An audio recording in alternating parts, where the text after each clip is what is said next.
morning, students. How are you?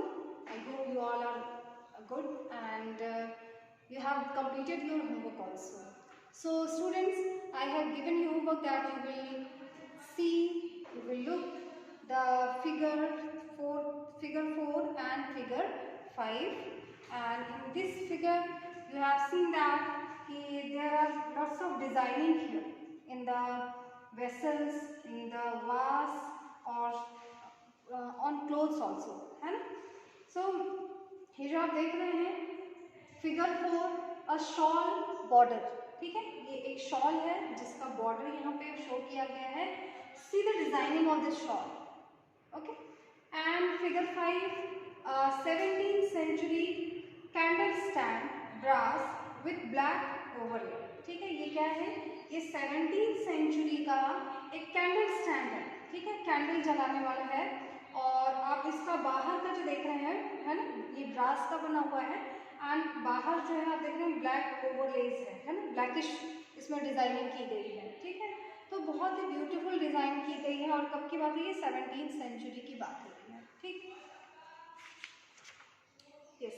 So next we will see the changing fortune of towns. ठीक है, कैसे towns का Fortune change हो गया. ठीक है. सो सी some towns like Ahmedabad in Gujarat went on to become major commercial cities, but other like Thanjavur shrank in size and importance over the centuries. देखिए बहुत सारे ऐसे टाउन्स आपको मिलेंगे जो कुछ ऐसे फेमस टाउन्स होंगे जो लार्ज टाउन्स थे, वो किस में हो गए? श्रिंक हो गए, वो छोटे हो गए. ठीक है, बट उनकी इम्पोर्टेंस वैसी की वैसी है या फिर उनकी इम्पोर्टेंस भी रिड्यूस हो गई. और कुछ टाउन्स आपको ऐसे मिलेंगे जो छोटे से और लार्ज हो गए एंड लार्ज होने के बाद क्या हुए? बहुत ज़्यादा पॉपुलराइज हो गए, बहुत ज़्यादा फेमस हो गए, बहुत ज़्यादा इम्पोर्टेंट हो गए. जैसे अहमदाबाद. ठीक है, तो अहमदाबाद जो कि कहाँ पर है? गुजरात में है. Went on to become major commercial cities. क्या बन गया? ये एक मेजर कॉमर्शियल सिटीज़ के फॉर्म में एमर्ज हो गया. And but others like Thanjavur. ठीक है, Thanjavur is an example. Shrank in size.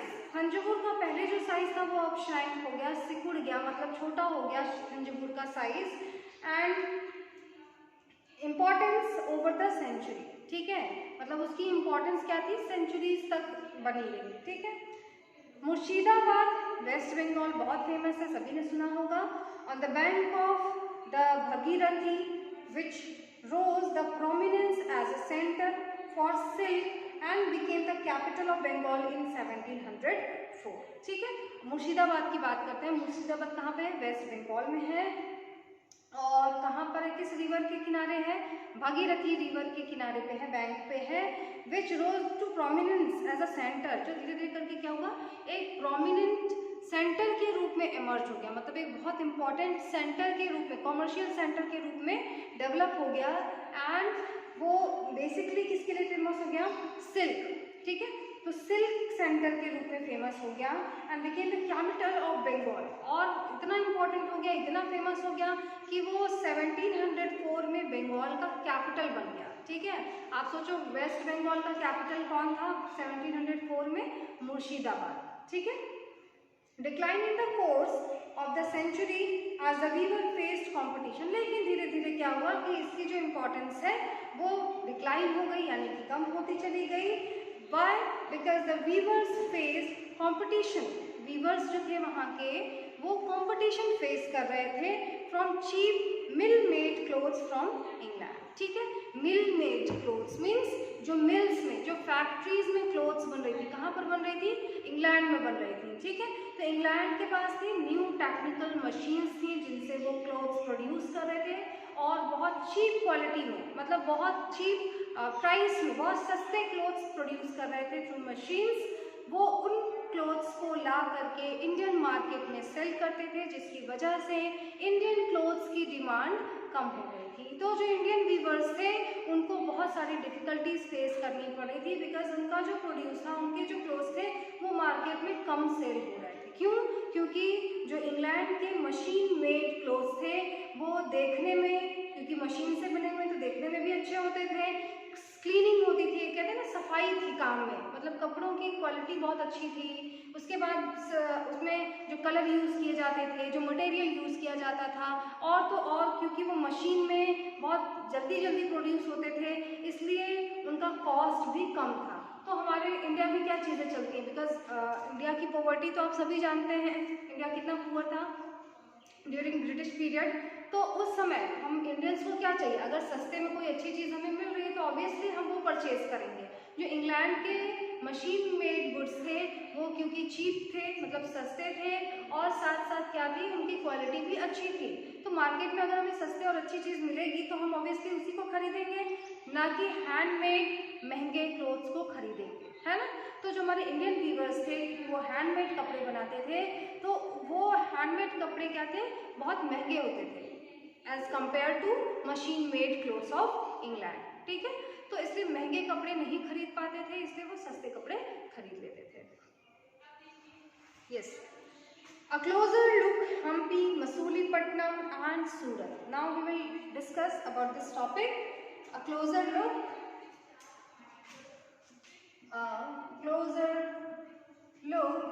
of what? Yes, Hampi, Masulipattnam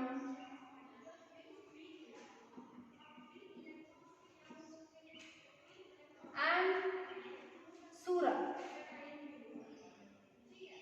चलो आप लोग अभी मुझे बताओ कि सब लोग, हम्पी कहाँ पर है, where is Hampi located, where is Masulipatnam and where is Surat. मुझे पता आप बहुत स्मार्ट हैं, आप सभी को पता होगा। Okay, very good. चलो, yes, so the architectural splendour of Hampi. अभी हम लोग, मैंने आपको बताया था ऑलरेडी कि Hampi is very famous in the world for its architectural design, है ना। हम्पी बहुत फेमस है। So the architectural splendour of the Hampi. Hampi is located in the Krishna Tungabhadra basin. कहाँ पर है Hampi? Krishna river and Tungabhadra river के बेसिन में है, which form the nucleus of Vijayanagar empire, ठीक है। और ये जो हम्पी एरिया है, हम्पी का जो ये स्ट्रक्चर है वो बहुत मतलब न्यूक्लियस, बहुत ही अलग तरीके का डिजाइनिंग किया गया। कब किया गया है? विजयनगर एम्पायर के टाइम में, ठीक है। ये कहाँ पर है हम्पी? ये विजयनगर एम्पायर, आप सभी ने सुना होगा इसके बारे में, विजयनगर एम्पायर के बारे में। किसने फॉर्म किया था इसको, किसने सेटल किया था विजयनगर एम्पायर को? हरिहर एंड बुक्का, ठीक है। There were two brothers who settled the Vijayanagar Empire, Harihar and Bukka. So founded in 1336. कब बनाया गया था हम्पी को? in 1336 में कंस्ट्रक्ट किया गया था। The magnificent ruins at Hampi reveal a well fortified city. देखो आप क्या देखते हैं कि एक बहुत जो इम्पोर्टेंट इसका स्ट्रक्चर है हम्पी के कंस्ट्रक्शन का, वो है वेल फोर्टिफाइड सिटी। क्या है ये जो हम्पी सिटी है उसको वेल फोर्टिफाइड किया गया, मतलब चारों तरफ से दीवारों से घेर दिया गया। वेल फोर्टिफाइड मैंने आपको ऑलरेडी एक्सप्लेन कर दिया लास्ट क्लास में, है ना। सो फोर्टिफाइड आपने देखा होगा जब किले होते हैं या कोई पैलेस होता है तो उसको सिक्योर करने के लिए उसके चारों तरफ दूर दूर तक किलेबंदी कर दी जाती है, यानी कि वॉल्स, ऊंची ऊंची दीवारें बना दी जाती हैं, दैट इज फोर्टिफाइड। ओके, तो ये जो कह सकते हैं हम्पी का जो एक फीचर था वो क्या था, उसको वेल फोर्टिफाइड बनाया गया था उस सिटी को। नो मोर्टर्स और cementing agent was used in the construction of these walls and technique followed was to wedge from them together by interlocking. See, कोई भी मोर्टार, कोई भी सीमेंटिंग एजेंट यूज नहीं किया गया था। मतलब कि उस समय जो भी बिल्डिंग्स बनती थी उस समय सीमेंट, कंक्रीट, है ना, ये सब चीज़ें यूज की जाती हैं। बट इसमें, इस बिल्डिंग के कंस्ट्रक्शन में या इस सिटी के कंस्ट्रक्शन में कोई भी इस तरह का टेक्निक, सीमेंट, चारकोल या फिर मोर्टार, कुछ भी यूज नहीं किया गया था। एंड क्या यूज किया गया था उसमें? स्टोन्स को यूज किया गया, पत्थरों को यूज करके, ठीक है, पत्थरों का इंटरलॉकिंग किया गया। आप देख सकते हैं इस इमेज में, देखिए, ठीक है, आप यहाँ पे देखिए, यहाँ पे पत्थरों को इंटरलॉक करके, इंटरलॉक का मतलब समझ में आ रहा है? आप लोग जो फुटपाथ देखते हैं, अभी जो प्रेजेंट डे फुटपाथ आप सभी ने देखा होगा, तो ये इस तरह के जो फुटपाथ के जो स्टोन्स आते हैं ना, उनको इंटरलॉक किया जाता है इस तरह से, है ना। आजकल ये मॉडर्न जो फुटपाथ बनते हैं तो उसमें ये छोटे छोटे करके डिजाइनिंग इसी तरह का डिजाइनिंग होता है ना, आप देखते होंगे। इसमें इसको क्या है, इंटरलॉक कर दिया, एक के अंदर एक ऐसे फंसा दिया गया है कि वो गिरेगा नहीं, वो बिगड़ेगा नहीं, ठीक है। आप इसमें स्टोन्स को देख सकते हैं, एक स्टोन को ऐसे लगाया गया है, फिर एक को खड़ा करके लगाया गया है, फिर एक को ऐसे लेटा करके लगाया गया। मतलब इसमें क्या किया, पत्थरों को इस तरह से अरेंज किया गया है कि वो लॉक हो चुके हैं और वो गिरेंगे नहीं, ठीक है, वो चिपक गए अच्छे से। ओके, फिगर 6 देखिए, a view of the watchtower through a broken wall of the enclosure of Hampi, ठीक है। यहाँ पर आपको एक दिख रहा होगा ये पिलर, ठीक है, you can see in this picture a pillar here, okay। so क्या दिया है यहाँ पे कि वॉच टावर, आपने देखा होगा ना जो पहले ऊंचे ऊंचे पिलर बना करके वहां से दूरबीन से देखा जाता था कि दूर दूर तक सब कुछ सही है कि नहीं, कोई दुश्मन तो नहीं आ रहा है, तो वॉच पिलर्स बनाए गए थे ये यहाँ पर हम्पी में भी। और ब्रोकन वॉल्स, उसके टूटे फूटे वॉल्स आप अभी देख रहे हैं क्योंकि ये टूट चुका है ना, तो बहुत ज़्यादा ब्रेकआउट हो चुका है ये हम्पी सिटी। तो उसमें जो बचे कुचे हम लोग बोलते हैं ना अवशेष, ठीक है, जो भी पार्ट्स बचे हुए हैं उसकी इमेजेस हमारे पास हैं। You can see the watch pillar, broken watch pillar आप देख रहे हैं यहाँ पर, ठीक है।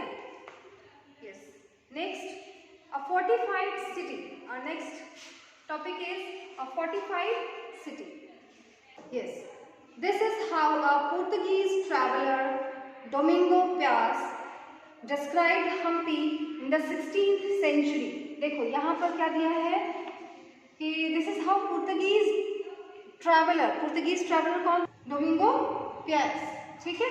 सो डोमिंगो पियास ने डिस्क्राइब किया है कि हम्पी 16th सेंचुरी में कैसा था, ठीक है। So at the entrance of the gate where those pass who come from Goa, अगर कोई गोवा से आ रहा है और वो हम्पी सिटी में एंटर कर रहा है तो एंट्रेंस गेट बनाया गया था। हम्पी सिटी में एंटर करने के लिए क्या बनाया गया था, एक एंट्रेंस गेट बनाया गया था। This king has made with in a very strong city fortified with walls and towers. He is saying कि द किंग, जो किंग था उस समय, उसने क्या किया था, उसने बनाया था, he made with in a very strong city, ठीक है, उसने बहुत स्ट्रॉन्ग सिटी बनाई थी, बहुत स्ट्रॉन्ग कंस्ट्रक्शन करवाया था हम्पी का विथ फोर्टिफाइड वॉल्स, है ना, मतलब चारों तरफ से क्या था, फोर्टिफाइड घिरा हुआ था वो, and with walls and towers, ठीक है, जगह जगह टावर्स क्रिएट किए गए थे, उन्होंने कंस्ट्रक्ट करवाए थे ताकि वो दूर दूर तक अपनी नज़र रख सके, हम्पी से बाहर क्या हो रहा है, क्या चीज़ें, क्या एक्टिविटीज़ हो रही हैं, सबको वो सुपरवाइज कर सके। तो उसने हर जगह क्या किए थे, पिलर्स बनवा रखे थे ताकि वो पूरे सिटी के बाहर निगरानी रख सके। Are not like those of other cities, ऐसा कहीं भी किसी भी सिटीज में नहीं था, but are made of very strong masonry such as would be found in few other part, and inside very beautiful row of building made after their manner with flat roof, ठीक है। उसके साथ साथ उन्होंने बहुत स्ट्रॉन्ग मैसनरी करवाई थी, मतलब जो बिल्डिंग का कंस्ट्रक्शन करवाया था बहुत स्ट्रॉन्ग था। such as would be found in few other part, ऐसा बहुत जो स्ट्रॉन्ग कंस्ट्रक्शन है वो उसके कई पार्ट में, मतलब बहुत कम पार्ट में देखने को मिलता है। मतलब हम्पी के बाहर अगर कोई सिटी ऐसी कोई बहुत स्ट्रॉन्ग कंस्ट्रक्शन है तो बहुत कम ऐसे देखने को मिलते हैं। And inside very beautiful rose of building, और इस सिटी के अंदर उसने क्या बनवाए थे, रो बनवाए थे, कई सारे रो, बिल्डिंग्स के रो, मतलब लाइन से बिल्डिंग उन्होंने कंस्ट्रक्ट करवाई थी, बहुत अच्छी डिजाइनिंग करवाई थी उन्होंने, ठीक है। Made after their manner with flat roof, और इनके रूफ कैसे थे इन बिल्डिंग्स के, बिल्कुल फ्लैट रूफ बनवाए थे, ठीक है।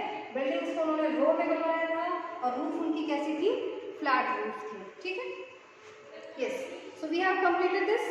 Now the architecture of Hampi was distinctive. Hampi का जो आर्किटेक्चर था वो काफ़ी डिस्टिंक्टिव था, ठीक है, बहुत ही कहते हैं ना भव्य, बहुत ही सुंदर, बहुत ही यूनिक था। The building in the royal complex and splendid arcades, आप बिल्डिंग जो देखेंगे इस हम्पी सिटी में तो आप देखेंगे क्या है कि आर्केड्स बनाए हैं, ठीक है, आर्केस को यूज किया गया। आर्केस आप ऑलरेडी पढ़ चुके ना, this shape, arc means this shape, तो आर्क शेप के उसमें डिजाइनिंग को यूज किया गया है। डॉम्स भी बनाए गए हैं, डॉम्स पता होगा आपको, ऐसे जो गोल गुंबद बोलते हैं ना इसको ऊपर, ठीक है, तो ये बनाया गया है, डॉम्स बनवाए गए हैं। And pillared hall with niches for holding sculpture, ठीक है, और उन्होंने क्या बनवाया है, पिलर्स बनवाए हैं। जैसे अगर बड़े हॉल है, ठीक है, कोई बड़ा सा हॉल कंस्ट्रक्ट करवाया है, तो उस हॉल को सपोर्ट देने के लिए उन्होंने जगह जगह क्या बनवा रखे हैं, पिलर्स बना रखे हैं, ठीक है। And with niches for holding sculptures, ठीक है, और नीचेस भी बना रखे हैं ताकि स्कल्पचर को, यानी कि इस आकृति को या जो हॉल है जो भी है उसको वो मजबूती प्रदान करके रखे, मतलब स्ट्रॉन्गनेस प्रोवाइड करे, ठीक है। तो उन्होंने क्या बनवा रखे हैं, नीचेस बनवा रखे हैं। They also had well plan orchard and pleasure garden with sculptural motives such as lotus and corbel, ठीक है। उन्होंने और क्या बनवाए हैं, they have also constructed well planned orchard, ठीक है, ऑर्चार्ड मतलब बगीचे, ठीक है, जैसे फूलों के बगीचे होते हैं, तो उन्होंने फूलों के बगीचे बना रखे हैं। एंड प्लेजर गार्डन्स, गार्डन्स बना रखे हैं with sculpture motive such as lotus and corbel, और क्या है, स्कल्पचर बना रखे हैं। किस तरह के स्कल्पचर बना रखे हैं, डिजाइनिंग कैसे कर रखी है, लोटस बना रखे हैं, कॉर्बल बना रखे हैं उन्होंने, ठीक है। In its heyday in the 15th-16th century, ठीक है, उनका जो ये टाइम था 15th और 16th सेंचुरी का, Hampi bustled with commercial and cultural activities. Hampi में क्या चल रहा था, बहुत ही ज़्यादा भीड़ भाड़, हम्पी क्या बन चुका था, एक कॉमर्शियल और एक कल्चरल एक्टिविटी का सेंटर बन चुका था, मतलब वहाँ पे कॉमर्शियल और कल्चरल एक्टिविटीज़ बहुत ज़्यादा हो रही थी हम्पी में। मुस्लिम merchants, चेटीज and agent of European traders such as Portuguese from the market of Hampi, ठीक है। देखते हैं क्या कि मुस्लिम मर्चेंट्स जो अरब से या कहीं और से दूसरे देशों से जो मुस्लिम मर्चेंट्स थे, चेटीज थे, जो यूरोप के ट्रेडिंग एजेंट थे, जैसे आपने पढ़ा था पुर्तगीज, ठीक है, पोर्तुगीज, तो ये सभी लोग कहाँ पर आए थे, हम्पी के मार्केट में आए थे, बिकॉज वहाँ पे क्या हो रहा था, बहुत ही स्ट्रांगली, बहुत ही इफेक्टिव ट्रेडिंग सेंटर बन चुका था हम्पी, ठीक है। Temples were the hub of central activities and devadasis perform before the deities, ठीक है। ये जो टेम्पल आप देख रहे हैं, आपके इस बुक में दिया हुआ है, you can see here. So temples क्या था, कल्चरल एक्टिविटीज का हब था, यानी कि टेम्पल्स में क्या होते थे, कल्चरल एक्टिविटीज होती थी। एंड देवदासीज, ठीक है, देवदासीज यानी कि टेम्पल डांसर, देवदासी किनको कहते थे, जो टेम्पल में डांस करने वाले होते थे उनको देवदासी कहा जाता था। फॉर्म्ड बिफोर द डिटीज, वो क्या करती थी, वो उस जो गॉड गॉडेसेस की स्टैचूज होती थी उनके सामने परफॉर्म करती थी, डांस करती थी, ठीक है। Royalty and masses in the many pillared hall in the Viruksha, a form of Shiva temple. आप क्या देखते हैं इस टेम्पल में कि रॉयल्टी, मतलब ये टेम्पल्स इतने रॉयल बनाए हुए थे, बहुत ही ब्यूटीफुल बनाए गए थे। And masses in many pillars, ठीक है, और बहुत सारे पिलर्स हैं, मतलब टेम्पल्स में आपको पिलर्स बहुत ज़्यादा देखने को मिलेंगे। इन द विरुक्षा, ठीक है, कहाँ पर देखने को मिलते हैं, अ फॉर्म ऑफ शिवा, ठीक है, एक टेम्पल है जिसका नाम क्या है, विरुक्षा, और विरुक्षा का मतलब क्या है, a form of Shiva, Shiva का ही कोई रूप है, ठीक है, शिव का ही एक रूप है जिसका नाम क्या है, विरुक्षा, और उन्हीं का ये टेम्पल है जिसकी बात की जा रही है। और इसी टेम्पल में बहुत सारी देवदासीज हैं जो गॉड गॉडेसेस के स्टैचूज के सामने परफॉर्म करती हैं, ठीक है। द महानवमी फेस्टिवल, महानवमी अभी जस्ट पास हुआ है, आप सभी जानते होंगे। So Mahanavami festival known today as Navratri in the south was one of the most important festival celebrated at Hampi, ठीक है। आप देखते हैं ये जो महानवमी का हमारा जो फेस्टिवल है, ये साउथ में नवरात्रि के नाम से जाना जाता था। And was most important festival, ये बहुत इम्पॉर्टेंट फेस्टिवल था उस समय का जो हम्पी में सेलिब्रेट किया जाता था, यानी कि हम्पी में भी नवरात्रि को सेलिब्रेट किया जाता था, ठीक है। Archaeologists have found the Mahanavami platform where the king received guests and accept tributes from subordinate chiefs. ठीक है, जो आर्कियोलॉजिस्ट हैं हमारे, उनको प्रूफ मिला है, ठीक है, उनको एविडेंसेस मिले हैं कि महानवमी का एक प्लेटफॉर्म भी था, ठीक है, वहाँ हम्पी सिटी में टेम्पल्स में कहा क्या था, महानवमी का प्लेटफॉर्म था, वेयर द किंग रिसीव, जहाँ पर किंग क्या करता था, अपने गेस्ट को रिसीव करता था, मतलब गेस्ट को बुलाता था, उन्हें बैठाता था, and accept the tribute from subordinate chief, ठीक है, जो उसके सब ऑर्डिनेट है, उसके अंडर जो काम करने वाले चीफ हैं, उनको उनका ट्रिब्यूट, उनका सम्मान जो आदर होता है उसको वो एक्सेप्ट करता था, ठीक है, मतलब अपने गेस्ट का वेलकम भी करता था और उसके अंडर जो काम करने वाले हैं उनके थ्रू जो उसको रिस्पेक्ट मिलता था वो एक्सेप्ट करता था, ठीक है। From here he also watched dance and music performance as well as wrestling bouts, ठीक है, और यहाँ पर क्या करते थे वो बैठ करके, they watch dance and music, ठीक है, क्या देखते थे वो, वहाँ बैठ करके वो डांस और म्यूजिक के परफॉर्मेंस को एंजॉय करते थे, ठीक है, उसको प्रेज करते थे। Hampi fell into ruin following the defeat of Vijayanagar in 1565. Hampi का जो ये इतना सुंदर ब्यूटीफुल डेवलप प्रॉस्पेरस सिटी था, ये धीरे धीरे करके हो गया रियून। कैसे रियून हो गया, खत्म हो गया, because of the decline of Vijayanagar empire. जैसे ही विजयनगर एम्पायर धीरे धीरे डिक्लाइन होने लगा, साथ साथ हम्पी का जो इम्पोर्टेंस है, हम्पी की जो प्रॉस्पेरिटी थी, वो भी धीरे धीरे करके रियून होती चली गई, खत्म होती चली गई। कब, 1565 बाय द डेक्कनी सुल्तान। किसके द्वारा, किसने खत्म किया इसके इम्पोर्टेंस को, जो डेक्कन सुल्तान्स थे, ठीक है, the rulers of Golconda, Bijapur, Ahmednagar, Berar and Bidar, ठीक है, ये इन एरियाज के जितने भी रूलर्स थे, जो सुल्तान थे, गोलकोंडा, बीजापुर, अहमदनगर, बेरार एंड बीदर के जो सुल्तान थे, उन्होंने विजयनगर एम्पायर को ख़त्म कर दिया और उसी के साथ साथ हम्पी का जो इम्पोर्टेंस था, हम्पी की जो प्रॉस्पेरिटी थी, वो भी धीरे धीरे करके क्या हो गई, ख़त्म हो गई, ठीक है। और आज हम्पी हमें एक बहुत ही टूटे फूटे, बहुत ही डिस्ट्रॉयड कंडीशन में देखने को मिलती है। तो Hampi is a very beautiful, it was very beautiful that time, okay. So I'm giving you homework. You will find out some interesting fact related Hampi. ठीक है, हम्पी से रिलेटेड आप इंटरेस्टिंग फैक्ट ढूंढ करके लाएंगे। This is your homework. I hope सभी को clear हो गया होगा ये चैप्टर। अगर नहीं क्लियर होता है, you can ask me in the classroom. Okay students, thank you so much.